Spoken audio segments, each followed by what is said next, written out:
성경은 미가서 5장입니다. 미가서 5장 말씀 가지고 주세요. 요거 좀 빼고 모자 주세요. 그걸 빼고 예. 이걸 모자 주세요.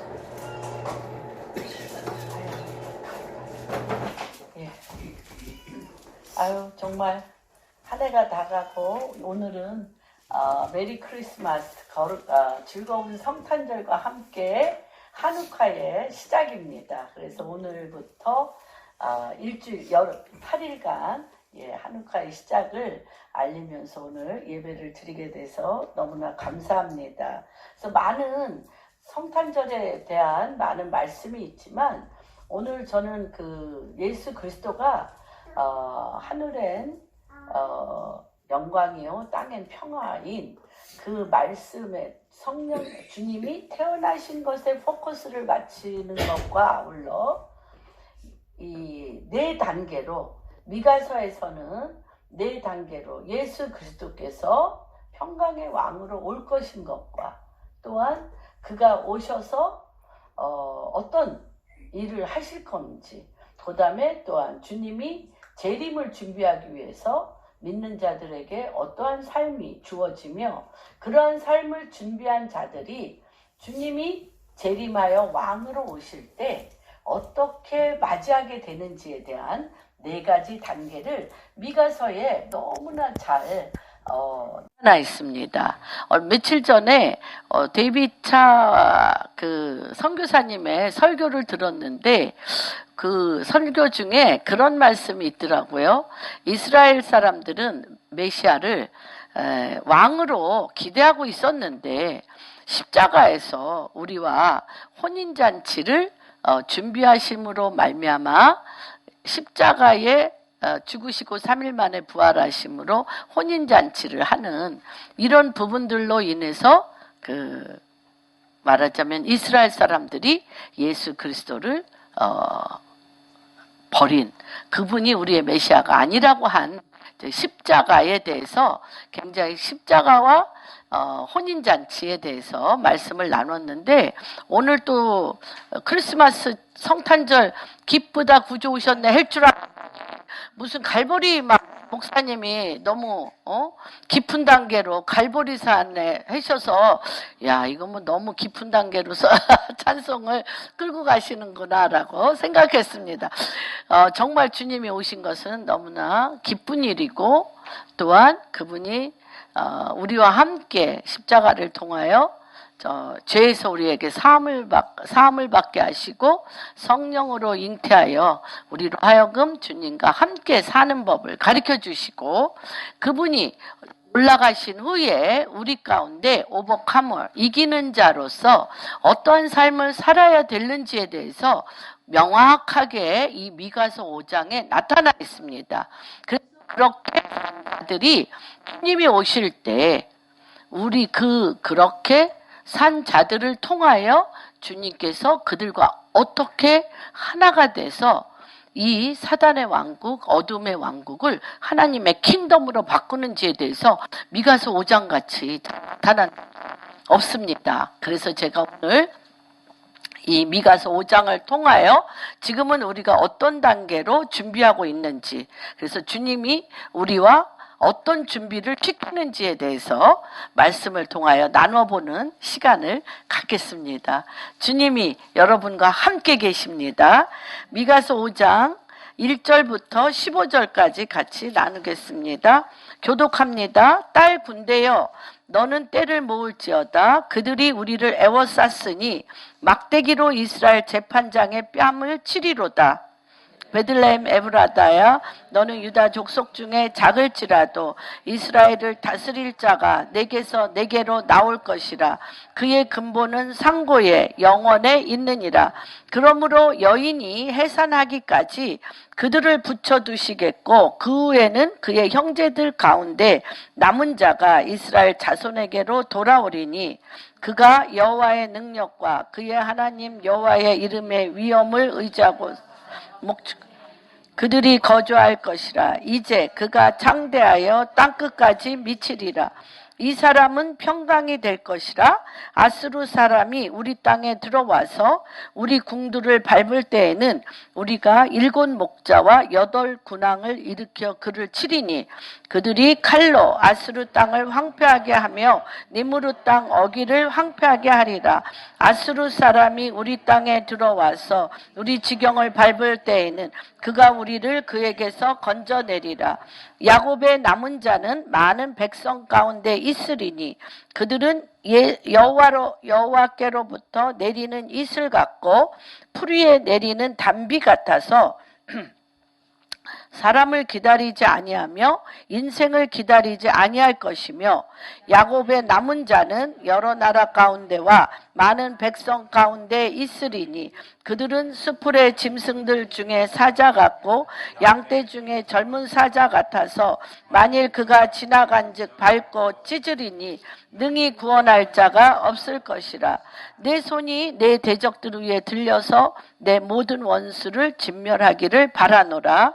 여호와께서 이르시되 그날에 이르련 내가 내 군마를 내 가운데 멸절하여 내 병거를 부수며 내 땅의 성읍들을 멸하며 내 모든 견고한 성을 무너뜨릴 것이며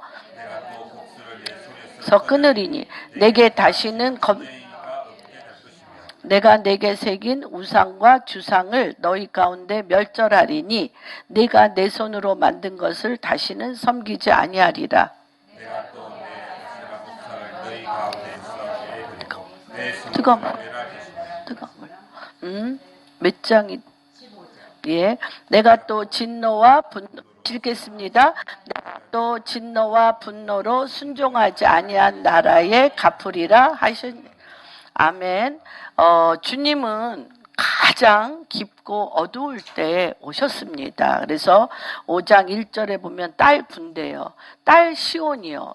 4장에 보면 또한 시온은 4장 10절에 보면 딸 시온이요 해산하는 여인처럼 힘들여 나을지어다. 그래서 이스라엘, 주님이 사랑하는 이스라엘을, 주님이 택한 이스라엘을 딸로 해서 딸 군대여라고 말씀을 하십니다. 이때가 어느 때이냐면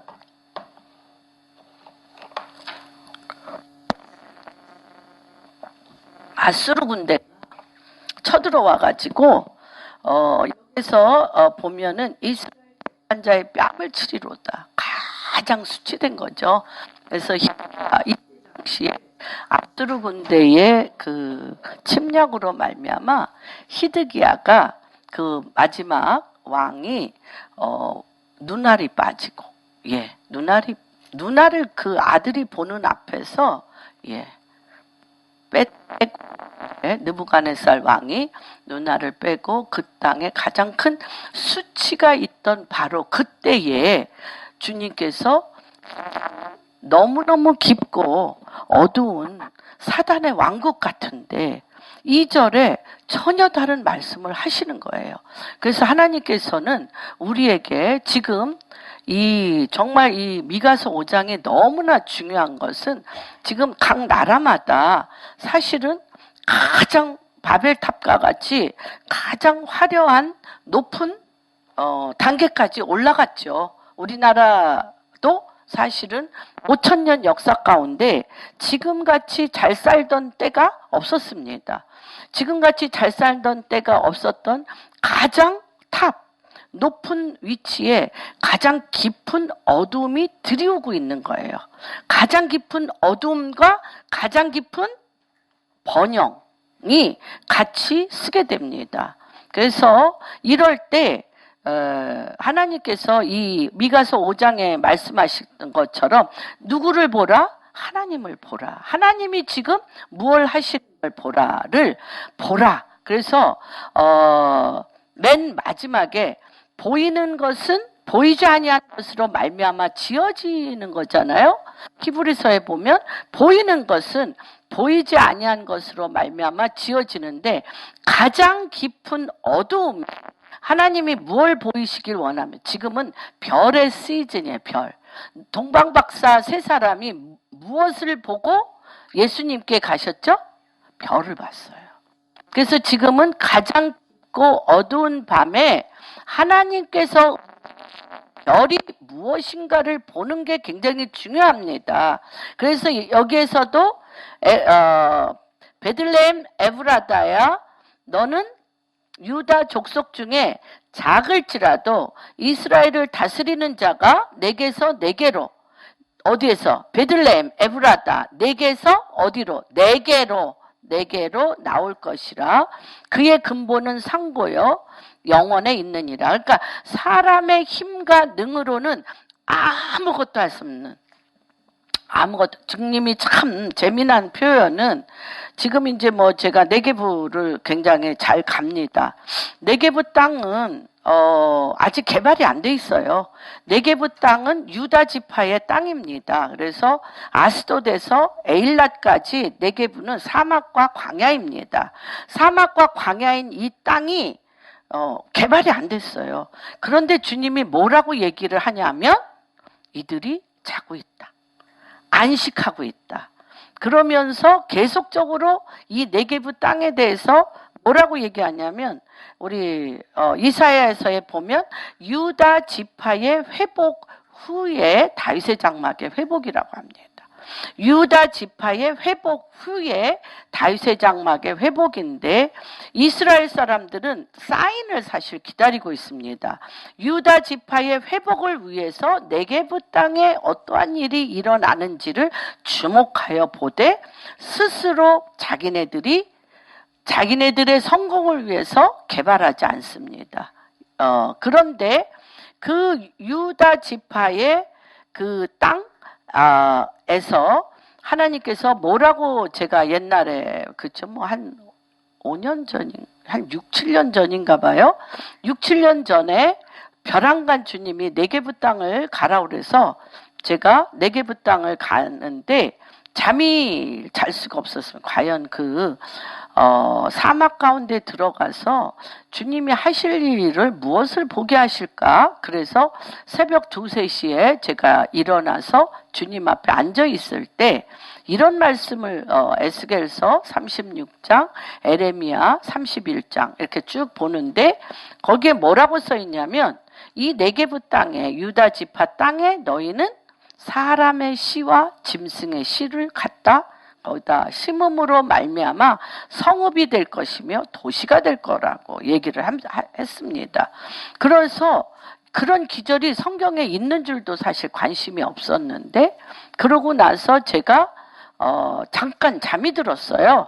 잠이 들었는데 거기는 이제 사막이고 광야기 때문에 제가 선글라스를 이제 거기 들어가려고 환상 중에 이렇게 비몽사몽 가운데 선글라스를 쓰려고 그랬더니 여기가 똑 부러지는 거예요. 여기가. 그래서 이거 그때도 그 잠시 비몽사몽간에도 이런 생각을 했습니다. 제가 이거 선글라스 없이는 너무 빛이 강렬해서 못 갈 텐데 어떡하지? 그러고서 여기를 고무줄로 이렇게 해가지고 귀에다가 그런 생각을 했어요. 고무줄로 이렇게 해서 귀에다가 걸어야 되겠다 했더니 여기가 똑 부러지는 거야. 여기가 똑 부러져. 그럼 완전히 쓸 수가 없잖아요. 근데 저한테 주님의 세미한 음성이 들렸어요. 너는 지금부터 내 눈을 내가 바꾸리라. 내 눈을 내가 바꾸리라. 그러면서 그 은쟁반에 크리스탈 그 안경이 딱 거기에 있으면서 네가 생각한 생각의 안경을 버리고 내가 지금 하나님의 때와 시에 하는 안경을 써라. 그렇게 얘기를 하시는 거예요. 그래서 그 안경을 썼어요. 그 크리스탈로 된 은으로 된 안경을 딱 썼더니 그 네게부 땅이 막 일어나고 있는 거예요. 숨을 쉬며 그 땅이 이제 it is time to wake up. 일어날 때가 되었다고 우리 윤미자매는 그때 같이 갖고 있었기 때문에 제가 그 말을 새벽 2, 3시에 받은 말씀을 명영주 선교사님과 우리 셋이 같이 갔나?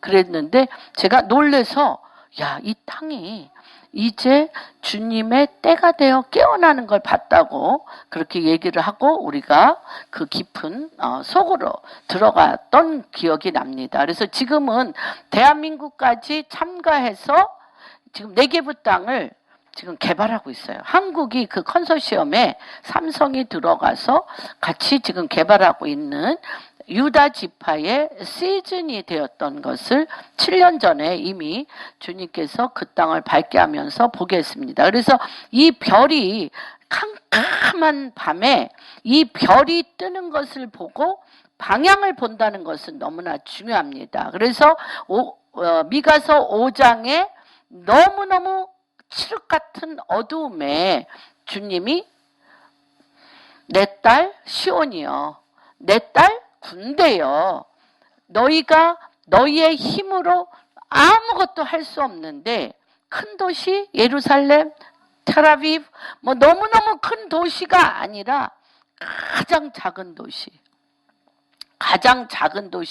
베들레헴 에브라다. 베들레헴 에브라다는 베들레헴은 두 군데가 있는데 예루살렘 인근 지역임을 에브라다 옛 지명을 불러서 별로 크지도 않는 가장 작은 섬 베들레헴에서 이스라엘 왕이 나온다고 말씀하십니다. 그래서 베들레헴은 베이트 오브 레헴, 빵집, 빵을 만들어내는 집이요.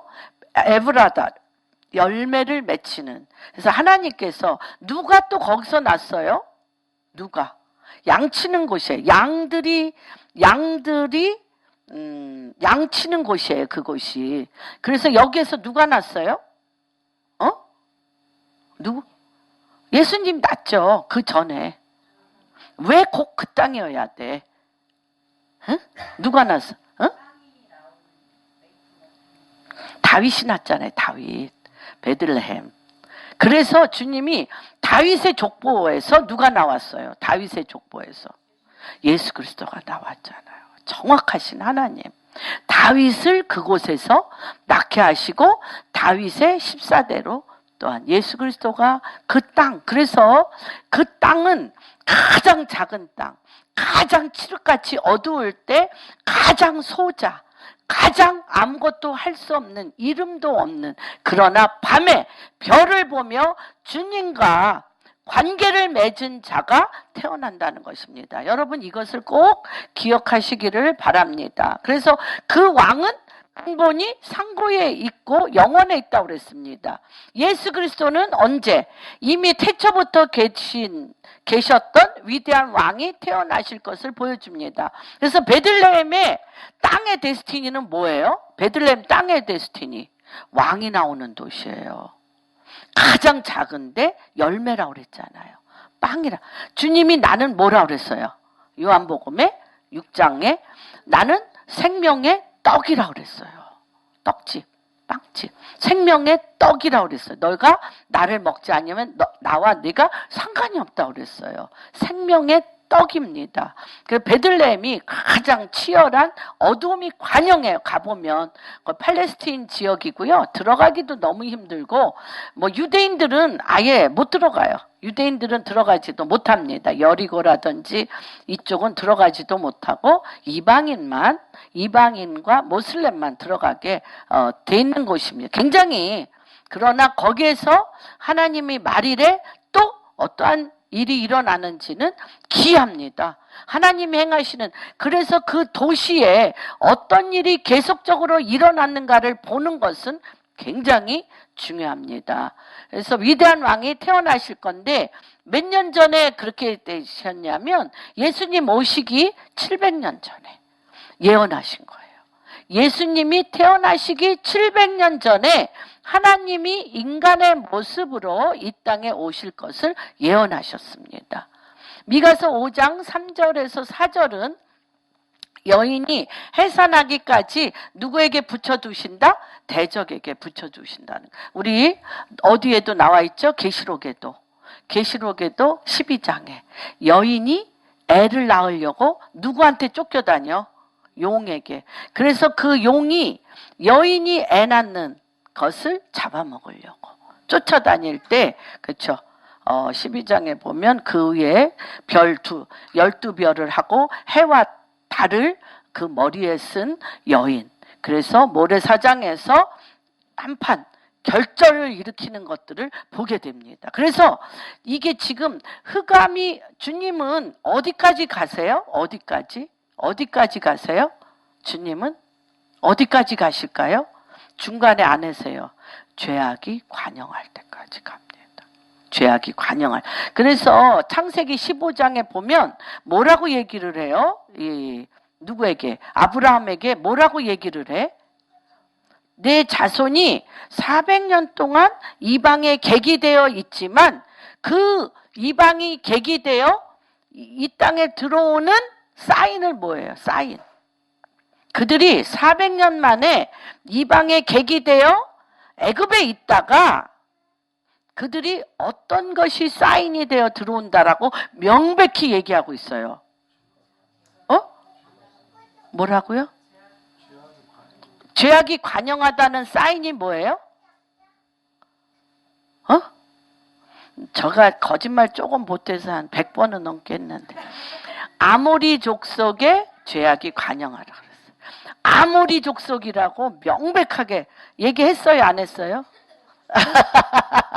아모리 족속의 죄악이 관영한 것처럼 여기에 여인이 해산할 때의 고통이 주님이 오시는데 어떤 오실 때? 재림하여 오실 때입니다. 그 초림 때도 마찬가지. 초림 때도 주님이 초림하실 때도 해산하는 여인이 그 통증 때문에 헐떡거리며 고통을 받은 것 같이 계속적으로 대적에게 붙여두신다는 거예요. 죄악이 관영할 때, 또 재림할 때도 마찬가지입니다. 초림 때도 그러셨고 재림 때도 그러셨는데 초림 때도 이 분이 주님이 나타나실 때 예수 그리스도께서 예루살렘에 오셨을 때 안 받아들이셨잖아요. 재림 때도 정말 이방인 교회가 또는 이스라엘이 받아들이는 자들은 따로 있다는 거예요. 받아들이는 자들이 따로 있다는 거예요. 그래서 오늘 저는 기념하는 거에 끝나고 싶지 않아요. 우리가 지금 2000년 동안 예수 그리스도 오셨네. 기념하는 것은 그들이 주님이 오실 그 어떠한 사인에 대해서 어떻게 준비하는가에 대해서 명백하게 성경에 나와 있기 때문에 준비하는 자로, 오버카머, 이기는 자로 우리는 서기를 원하는 것입니다. 그래서 여인이 해산하기까지 대적에 붙여주시는데 이스라엘은 영원한 구원을 가져다 줄 메시아가 올 때까지는 지속적으로 무슨 삶을 살았어요? 이들이 2000년 동안 디아스포라로 포로의 삶을 살아가게 될 것이라고 미가서에 이미 다 예언되어 있었던 것을 보게 됩니다. 하나님은 선지자에게 하나님이 행하실 일을 말씀하지 아니하시고는 행하지 않으셨습니다. 그러나 구원자가 이 땅에 오신 이후에 위엄과 능력을 가지신 온 인류의 구원자 되시는 예수 그리스도께서 이 땅에 오시어 말씀으로 뭘 먹이셔? 권세와 능력과 하나님의 정말로 부와 귀로 먹이시는 게 아니라 먼저 뭐로 먹이셔? 말씀으로 먹이셨다는 거예요. 그리고 그 말씀이 그 양들을 안전하게 거할 수 있게 하십니다. 그래서 예수를 믿는 자들로 인하여 예수 그리스도의 이름이 땅끝까지 퍼지게 하십니다. 로마서에 보면 굉장히 중요한 얘기를 하십니다. 로마서. 그래서 이 미가서와 로마서는 같이 나갑니다. 로마서 11장에 보면 11장 11절 12절 한번 같이 읽겠습니다. 시작. 그러므로 내가 말하노니 그들이 넘어지기까지 실족하였느냐? 그럴 수 없느니라. 그들이 넘어짐으로 구원이 이방인에게 이르러 이스라엘로 시기나게 함이니라. 그들의 넘어짐이 세상의 풍성함이 되어 이방인의 풍성함이 되거든 하물며 그들의 충만함이리요. 예. 이렇게 이제 오늘 새벽에 일어나서 기도를 하면서 잠깐 누구죠? 그 박보영 목사님이 그 설교 제목이 고난은 엄청난 비밀의 신비를 갖고 있다. 그렇게 얘기를 해요. 고난은 엄청난 비밀의 신비를 갖고 있다. 그렇게 얘기를 하면서 뭐라고 얘기를 하시냐면 본인이 정말 다 죽게 돼서 주님을 살려주시고 그 할아버지가 죽을 때 너는 누구같이 살아라? 성자같이 살으라는 게 그 할아버지의 유언이었어요. 성자같이 살아라. 그래서 그가 모든 재산을 다 사회에 환원하신 후에 그가 들어간 것이 서울역 쪽방입니다. 술 주정뱅이들과 많은 사람들과 살고 또 그냥 고아가 아니고 뭐 약물 중독, 뭐 마약 중독, 뭐 그런 중독자인 애들과 살아서 말할 수 없는 중독의 영, 어둠의 영에 어디로 들어가? 늪에 들어간 거죠. 골짜기로 들어가서 거기서 기도를 하며 이겨내시니까 그 고난 중에 들어가서 이겨내시니까 그 젊은 그 애들이 그 술 중독 걸린 그 사람들이 또 많은 애들이 고아들 또는 뭐 그쵸? 마약 중독 뭐 이 본드 중독 뭐 이런 애들이 그 중독이 벗겨지니까 세상이 감당할 수 없는 하나님의 사람으로 바뀌는 거예요. 그러니까 그러한 고난을 통하여 그들의 어둠이 벗겨지고 하나님의 빛이 들어가 하나님이 그를 이 땅에 보내고자 하시는 하나님의 거룩한 생명의 빛을 발하니까 비로소 뭐가 되냐면 핫투핫 마음과 마음이 하나가 되고 영과 영이 하나가 되는 서로 그리스도의 영 안에서 끊어질 수 없는 하나님의 비밀의 신비의 하나됨에 들어가는 자라는 거예요. 그래서 나는 행복자라. 그래서 고난은 거룩한 신비의 비밀을 갖고 있다라는 그런 설교를 잠깐 하는 거를 제가 들었습니다. 그래서 여기에서 하나님께서 이 5장 5절에서 6절에 보면 예수 그리스도께서 한없는 사랑과 권능으로 그 양떼를 돌보시는데 어디에 있는 자들 엄청난 말이래 특별히 말이래 어둠이 칠흑같이 어두워 하나님의 빛 별을 보는 것 하나님의 사인 하나님의 계시 이 별을 보는 것이 엄청난 하나님이 주시는 길, 방향을 보는 것인 것을 우리가 보게 됩니다. 그래서 5장 5절에서 6절에 보면 아무런 희망이 없이 죄악으로 가득 찬 이 땅에 어떤 옷을 입고 인간의 옷을 입고 이 땅에 오신 예수님은 평강이시라. 그래서 오늘 이 말씀의 제목이 같이 한번 읽어보겠습니다. 이 땅에 오신 예수 그리스도는 평강의 왕이시라. 평강의 왕이신데 어떤 평강이냐면 어떤 평강인지 우리가 한번 살펴보겠습니다. 아수르인은 여기서 아수르인은 누구를 지칭하시냐면 모든 이방인들, 그렇죠? 모든 이방인들은 의미하는데 세상의 이방인들이 하나님이 선택한 자들의 성에 들어와 교회에 들어올 수도 있고요. 하나님이 선택한 곳에 들어와 그 성을 짓밟고 그 백성을 짓밟을 때에 그때 하나님께서 어떤 자들을 택하시냐. 거기 보면 7 목자와 8 군왕이라고 나와 있습니다. 한번 볼까요? 7 목자와 8 군왕.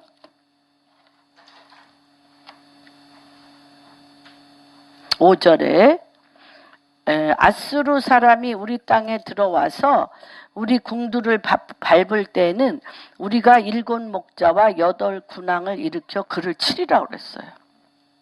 7 목자와 8 군왕을 일으켜서 그들을 치리라고 그랬어요. 그러면 이 7 목자와 여덟 군왕은 어떤 자들일까? 저는 이것이 제가 오늘 말씀을 전하는 가장 중요한 핵심 가치입니다. 하나님께서 준비하시는데 주님이 가장 죄악이 관영하여 어두울 때 가장 작은 도시에서 상고의 영혼에 계신 하나님이 인간의 육신을 가지고 평강의 왕으로 오십니다. 오시고 그러나 그들에게 가만히 있는데 주님이 구원하지 않으세요. 누구를 위해서 구원하십니까? 7 목자와 8 군왕이 준비되면 하늘문을 여시고 그 7 목자와 8 군왕이 임계질량이라고 얘기하죠. 데뷔 때문에 하는 임계질량의 그 사람이 임계질량의 사람이라는 것은 뭐냐면 지금 하나님께서 이들에게 열어놓으신 방법으로 준비된 자들입니다. 열어놓으신 방법으로 준비된 자들이 하나님께서 준비된 자들 위에 그 육체, 그 육신을 주의 영이 성령이 내려오셔서 그 육신을 통하여 목자와 왕이 되어서 그 도시를 구원하시고 그 나라를 구원하시는 거예요. 그러면 이 7 목자와 8 군왕은 하나님께서 어떻게 준비시키시느냐에 대해서 한번 살펴보겠습니다.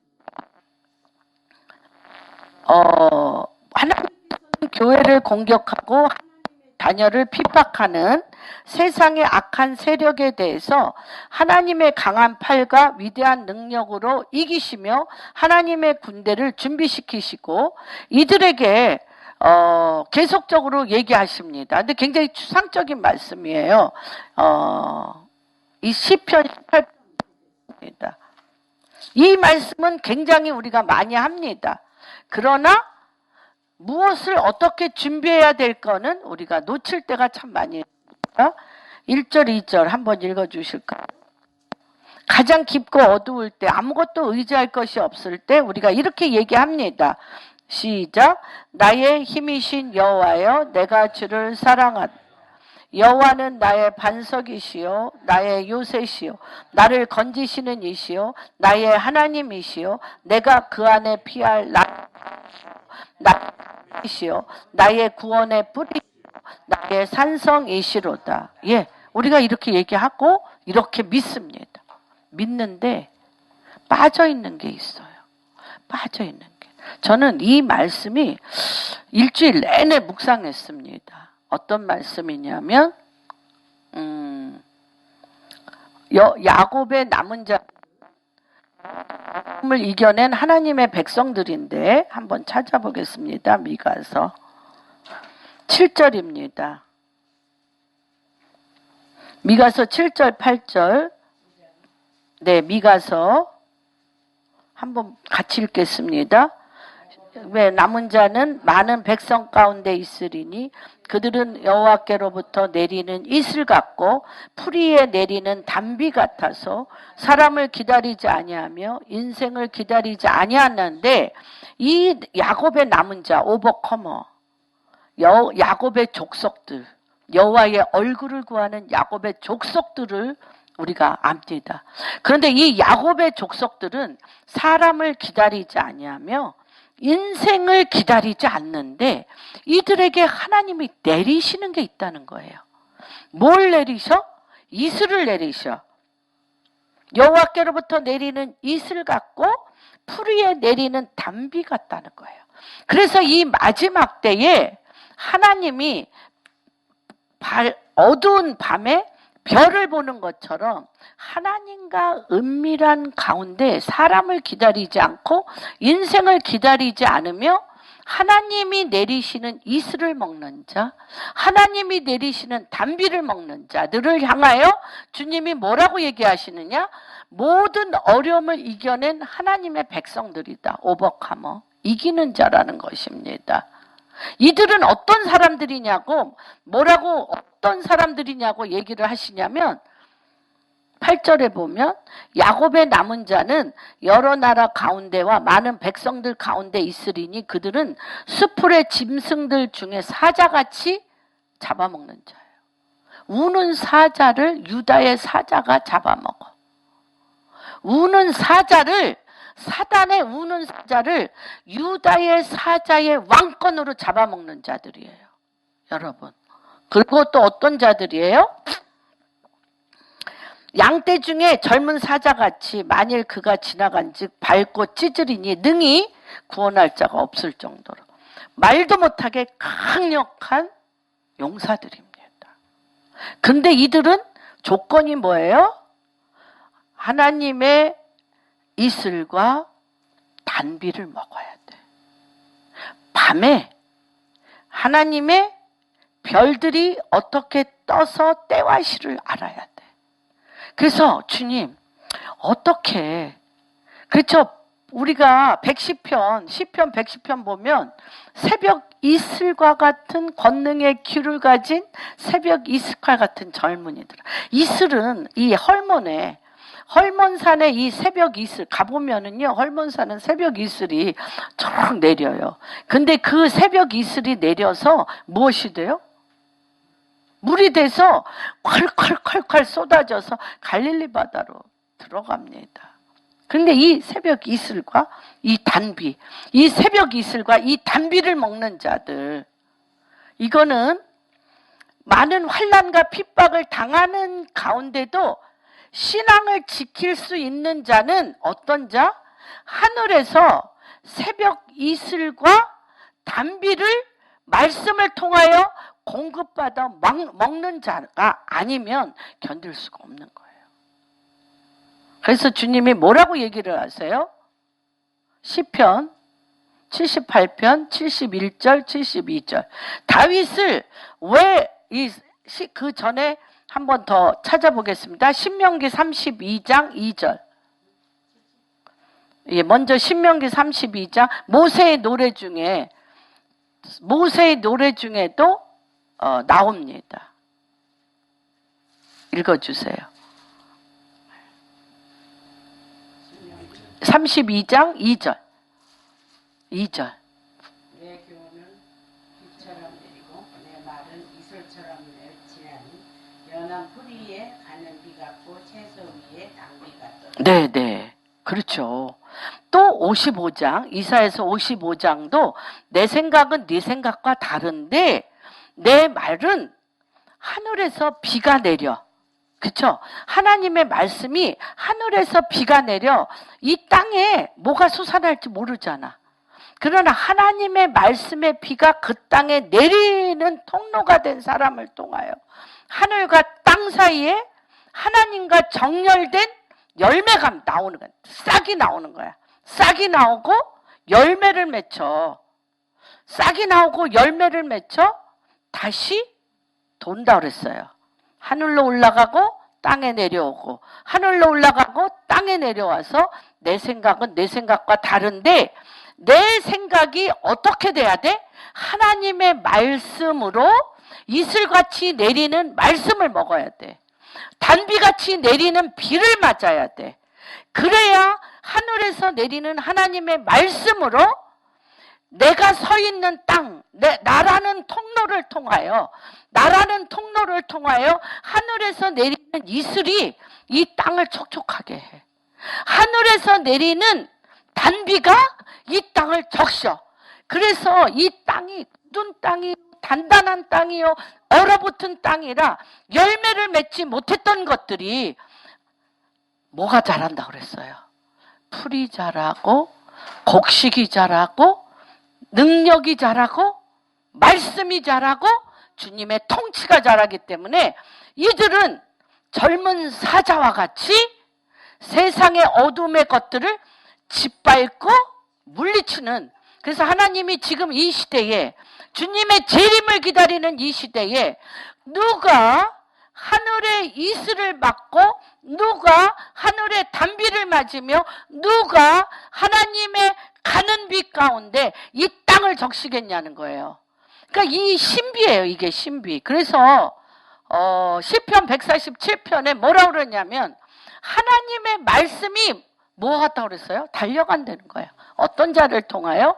밤마다 새벽마다 하나님으로부터 새벽 이슬을 맞고 하나님으로부터 말씀의 단비를 맞아서 이 땅에 그가 서 있는 것 자체가 이 땅을 이 얼음으로부터 단단한 굳어진 바위로부터 단단한 이 땅에 무너졌던 이 황폐된 곳에 이 단비를 맞고 이 이슬을 맞고 가난비를 맞는 자가 그 땅에 쓰면 말씀이 달려가서 얼어붙은 땅을 녹이며, 그렇죠? 147편 15절 얼어붙은 땅을 녹이며 거기에 뭐가 흐르게 돼?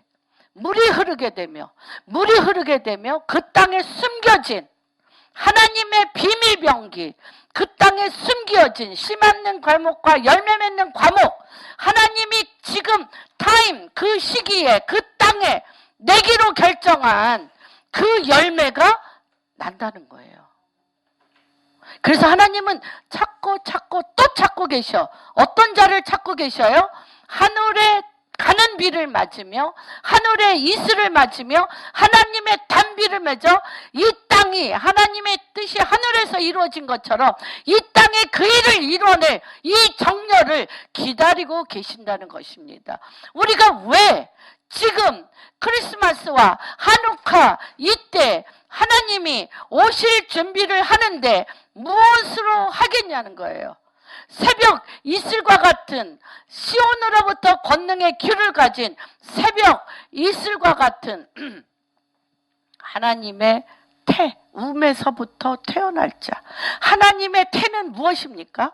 말씀입니다. 말씀의 태에서 하나님의 뜻을 가지고 주의 영을 이 땅 가운데 인생을 의지하지 아니하고 사람을 의지하지 아니하고 그 이슬과 그 가는 비와 그 단비를 날마다 맞음으로 그 땅을 적셔 하나님의 통치의 땅으로 바꿀 자. 그들이 이기는 자입니다. 야곱의 족속들입니다. 야곱의 남은 자들입니다. 그래서 하나님께서 정말 이게 너무 엄청난 것이죠. 이러한 자들은 사람을 의지하고 오직 하나님만 바라는데 생명을 소성시키는 자들이에요.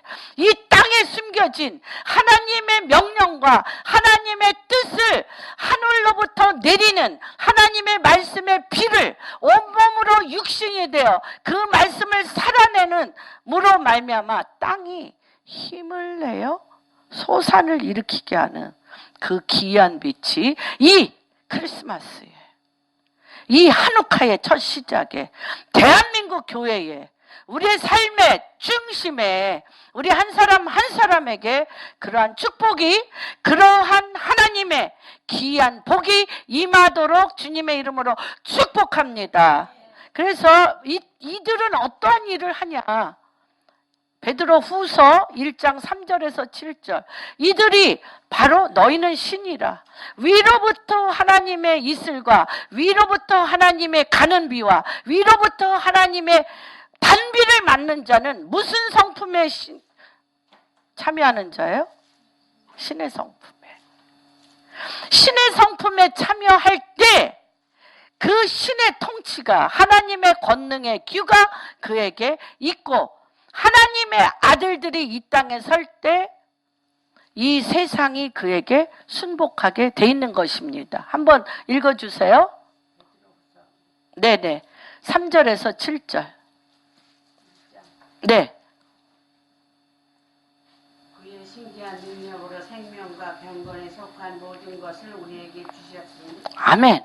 이는 자기의 영광과 더불어서 우리를 부르신 이를 알므로 말미암음입니다. 이로써 그 보배롭고 지극히 큰 약속을 우리에게 주사 이 약속으로 말미암아 너희가 정욕 때문에 세상에서 썩어질 것을 피하여 신성한 성품에 참여하는 자가 되게 하려 하셨느니라. 그러므로 너희가 더욱 힘써 너희 믿음의 덕의 지식의 절제의 인내를, 인내의 경건의 형제 우애를, 형제 우애 사랑을. 네, 7단계. 신의 성품에. 왜 하나님의 말씀은 그리스도의 영이기 때문에 우리가 그에게 순복함으로 지식의 덕을, 그쵸? 믿음의 덕을, 덕후의 지식을 하려면 그쵸? 인내와 절제와, 그쵸? 경건과 형제 우애와 사랑이라는 그 성령이 우리를 끌고 가시는 것을 보게 됩니다. 소수입니다. 많지 않습니다. 우리가 보이는 믿음은 흉내내면서 그렇게 나도 될 거라고 상상하면서 되지만, 보이는 믿음, 누가 성공했고 누가 출세했고 누가 굉장히 영적으로 기름 부으심을 받았고 뭐 하면 될 것 같은 보이는 믿음으로는 우리가 그런 상상도 할 수 있고 그렇게 되기를 원하지만 뭘 안 해요? 네, 가는 비를 안 맞아. 은밀한 밤에 주님과 깊이 앉아 하늘의 캄캄함에 별이 뜨는 것을 보지 않아요? 그리고 주님이 주시는 말씀이 쏟아내리는 가는 비와 이슬과 단비를 안 맞으면 흉내내는 걸로는 절대 갈 수 없는 길입니다. 여러분, 이 거룩한 주님이 태어나심은 이런 주님의 모양과 형상을 따라 이렇게 나와 같은 자가 일어나기를, 예수 그리스도와 같은 자가 그리스도의 영 안에서 주님의 단비를 맞고 주님의 말씀에 이슬을 맞는 이러한 자가 일어나기를 바로 우리는 기억할 뿐만 아니라 이러한 삶이 내 삶이 되어서 캄캄함이 그 땅을 덮고 어둠이 만민을 가리우려니와 일어나 빛을 발하는 이 역사가 한우카에 하루밖에 남지 아니한 기름으로 파리를 다 쓸 수 있는 것은 결단코 이 어둠에 빛이 있어야 되겠다라는 그 믿음이 하늘의 기름을 그 땅에 채워서 빛을 발하게 한 것처럼 다시 한번 대한민국 안에 그러한 교회 안에 그러한 빛의 역사가 우리 개인의 삶 안에 그런 빛의 역사가 일어나도록 주님의 이름으로 축복합니다. 그래서 이럴 때 거룩하고 흠없으신 하나님께서 결국 모든 악한 세상을 다 몰아내시고 최후 승리를 맞으시는 참된 우리의 구원자신데 어떻게 해야 돼? 하나님의 크고 위대하신 능력 앞에 철저히 우리가 무너져야 돼요. 예. 그럴 때 시편 2편에 사단의 왕국이 어떻게 되리라? 질그릇같이 깨지리라. 조건. 사단의 왕국이 질그릇같이 깨지는데 조건이 있어요. 주님은 조건적인 하나님이십니다. 어떤 조건? 우리 이거 시편 2편 엄청나게 하잖아요. 어떤 조건? 어? 뭐? 어떤 거요? 아, 크게 얘기하세요. 뭐라고요? 부활? 그렇지. 이방 나라로 준데 구하는 게 뭐예요? 어? 기도인데 어떤 기도? 근데 여기 나와 있어. 내 아들에게 입 맞추라. 내 아들에게 입 맞추라. 내 아들에게 입 맞추라. 예수 그리스도께 입 맞춘다는 건 뭐예요? 예수 그리스도의 말씀이 그 입에서 떠나지 않는다는 거예요. 예수 그리스도의 말씀이 그 입에서 떠나지 않아야 돼. 그래야 주의 영이 임하여 그와 입 맞춘 건세와 능력으로 사단의 왕국을 질그릇같이 깨트리는 것입니다. 그래서 하나님께서는 지극히 작은 것을 통해 역사하시는 하나님의 능력입니다. 큰 것이 아닙니다. 지극히 작은 것. 여러분 큰 거 되려고 노력하지 마세요. 지극히 작은 것이 왜 좁니까? 모래알, 우리 애기들 찬양에 모래알보다 더 작은 내게 누가 들어오시려고? 주님이 들어오시려고. 작은 것에 들어가십니다. 큰 것에 안 들어갔어요. 그래서 주님은 유대 땅 지극히 작은 성 베들레헴의 말교에서 태어나셨습니다. 초라하고 누구의 주목도 받지 않는 곳에서 태초부터 계신 하나님이 이 땅에 메시아로 오셨습니다. 하나님의 방법은 우리 생각과 다릅니다. 아까 얘기했습니다. 이사야서 55장 8절. 가장 짧고 볼품없어서 아들로 치지도 않았어요. 8째 아들. 7째 아들까지만 다 보이고 너에게 아들이 없느냐 그랬더니 아이 저기 양치러 간 말째 막내 하나 있는데 여기에 길 군번이 아니에요. 그 아들을 데려오라. 가장 볼품없는 아들로 치지도 않는 그러한 다윗을 하나님이 왜 사용하셨을까? 아까 시편 78편 71, 72, 70에서 72절 한번 읽어주세요. 그는 어디에 있었던 자예요? 다윗은 어디에 있었던 자예요?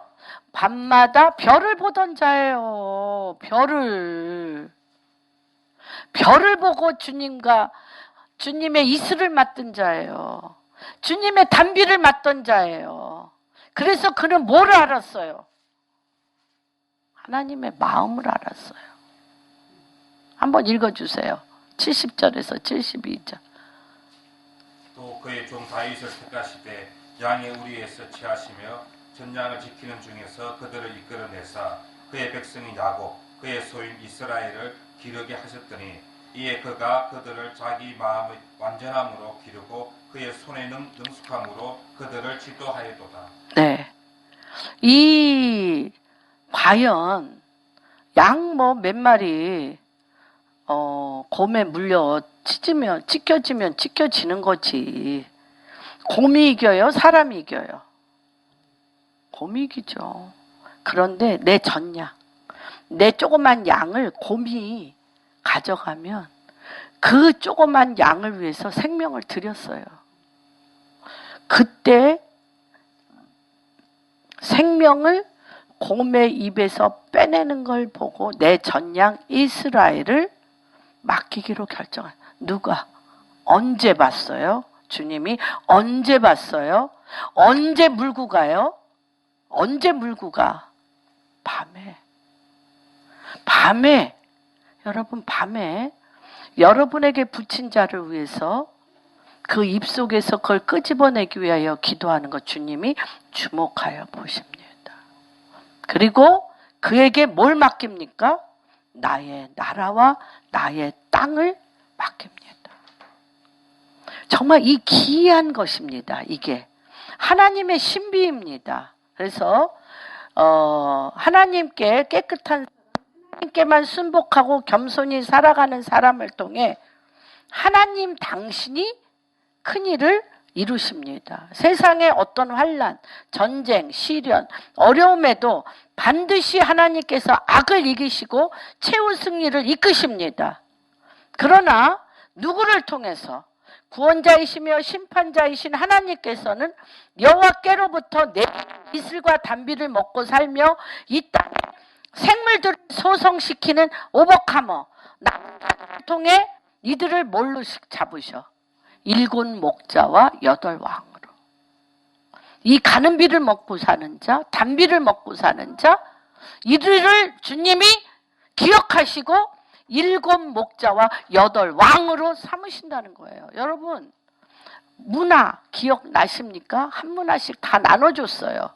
그러나 그 한 문화를 가지고 10문화를 난 사람이 있고 5문화 낸 사람, 3문화 낸 사람이 있고 2문화 낸 사람이 있습니다. 그런데 하나님이 뭘 본 거예요? 새벽 이슬을 먹고 단비를 마시며 가는 비를 마신 자는 뭐를 관리할 능력이 있다? 고을을 관리할 능력이 있다.